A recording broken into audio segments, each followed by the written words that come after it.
Məhərrəm ayı ərəfəsindəyik, Pakılardan dillər yapışın, Pakıların başında Əhl-i Beyt yanır və İmam Hüseyin əleyhissalam da gəlib bizi kəsrətdən vəhdətə aparsın, Məhərrəmə belə yanaşın. İmam Hüseyin gəlib bizi çoxluqdan qopartsın, bir yerə bağlasın.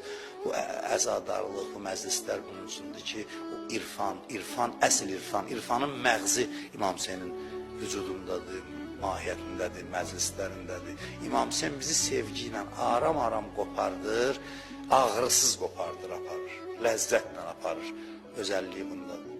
Öz məzlumiyyəti ilə, müsibəti ilə gəlir, qəlblərimizi adət elədiyimiz şeylərdən qopardır və vəhdət halında məclisdə biz yaşayırıq.